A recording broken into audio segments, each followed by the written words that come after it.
नमस्कार दोस्तों, आप देख रहे हैं इंडिया तक न्यूज़ वन और आपके साथ मैं राजन पांडे। कहते हैं सियासत में तू डाल डाल तो मैं पात पात। आज ऐसा ही चल रहा है, पक्ष और विपक्ष, सरकार और विपक्ष में ऐसी ही माथापच्ची चल रही है। दरअसल मणिपुर की चर्चा को लेकर विपक्ष लगातार सरकार पर दबाव बना रहा है।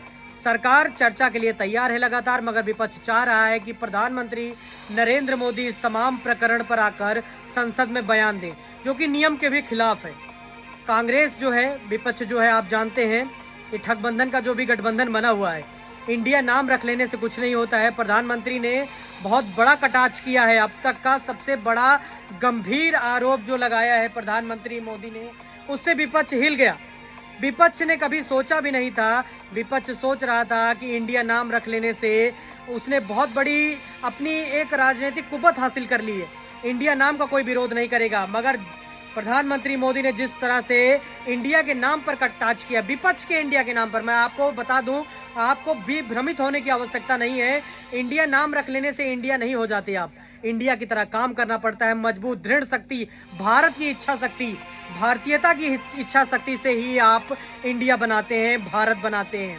तो विपक्ष इंडिया नाम रख लेने से कुछ नहीं होता। दरअसल प्रधानमंत्री मोदी ने सवेरे सवेरे एक ट्वीट किया और कहा कि इंडियन मुजाहिदीन और आपका ईस्ट इंडिया कंपनी, तमाम इन चीज़ों में popular front of India, PFI जो नाम था, जो बहुत सुर्खियों में भी था, तो ऐसे नाम रख लेने से इंडिया नहीं हो जाता है। और तमाम स्थितियों को सोचना पड़ेगा कि आप अभी तक जो एक दूसरे को पानी पी पी के कोसते थे, एक दूसरे को गाली देते थे, वो लगातार आज इस स्थिति में आ गए हैं सिर्फ मोदी को हटाने के लिए। मोदी को नहीं हटाना है, हमने देश को सशक्त बनाना है, इसलिए हमें खुद चुनाव करना पड़ेगा कि कौन हमारे लिए सही है, कौन कार्य कर रहा है, कौन नहीं कर रहा है। देश की आज छवि जो है, देश और विदेश में, खास तौर से विदेश में, प्रधानमंत्री मोदी के 2014 के बाद जो बनी है, वो आज एक मिसाल है सबके लिए, हम आप सबके लिए एक मिसाल है। तो कहीं ना कहीं इस स्थिति को देखते हुए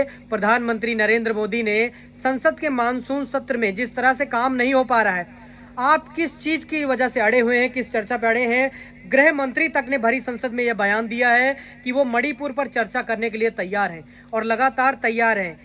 मगर जो विपक्ष है वो कह रहा है सीमित चर्चा होनी चाहिए और कोई काम नहीं होना चाहिए। देखिए, देश में सिर्फ एक मणिपुर ही ऐसा नहीं है कि सिर्फ मुद्दा है, देश में और भी 28 राज्य हैं मणिपुर के अलावा। तो सबके सब चीज़ों का देखिए, संसद हमारी ऐसी होती है कि जहां पर हमारे देश के नए नए बिल जो होते हैं वो पास होते हैं। हमारे आपकी जो ज़रूरत की तमाम ऐसी चीज़ें हैं जो संसद से निकल कर आती हैं। तो संसद का हर एक सत्र, हर एक मिनट, हर एक सेकंड बहुत कीमती होता है। ये विपक्ष को भी सोचना चाहिए। लगातार जिस तरह से वो ऐसी स्थिति बनाता है कि काम ना हो, लगातार देखिए, ये ठीक है, मणिपुर का जो प्रकरण है ये ठीक है, सरकार गंभीरता से इसमें काम कर रही है। सरकार ने ये बयान दिया है, संसद में बयान दिया है, और गृह मंत्री अमित शाह ने भरी संसद में ये बयान दिया है कि वो सरकार चर्चा करने के लिए तैयार है। विपक्ष चर्चा के लिए तो तैयार हो, शोर शराबे से कुछ नहीं होता। विपक्ष देखिए, आप चर्चा करिए, आप गृह मंत्री के बयान से अगर संतुष्ट नहीं है तो प्रधानमंत्री के बयान की मांग करिए। मगर जब गृह मंत्री बयान दे रहे हैं, गृह मंत्री का आप बयान नहीं सुन रहे हैं और डायरेक्ट प्रधानमंत्री का आप हस्तक्षेप चाह रहे हैं तमाम मुद्दे पर। प्रधानमंत्री ने बोला है कि उनकी आत्मा, उनकी भावनाएं बहुत आहत हुई हैं, कोई भी दोषी नहीं बचेगा।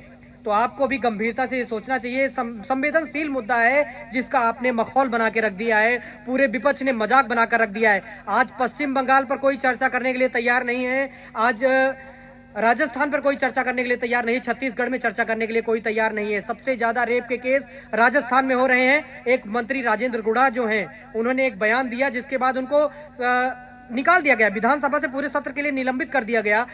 8 घंटे के अंदर उनको बर्खास्त कर दिया गया मंत्री पद से। क्या ये सही है? आज तक अगर वो मंत्री बने थे तो आप उनका इस्तीफा ले सकते थे, मगर एक बर्खास्त कर देना एक मंत्री को, ये जताता है कि एक सच्चाई जो आप सुन नहीं सकते हैं। आपकी सरकार के खिलाफ आपके मंत्री ने बोला, हमने तो नहीं बोला, बीजेपी ने नहीं बोला, किसी न्यूज चैनल ने नहीं बोला। अगर राजेंद्र गुड़ा ने बोला तो उनके पास कुछ आरोप होंगे, कुछ प्रत्यारोप होंगे, जिसके तहत उन्होंने आपको जवाब दिया।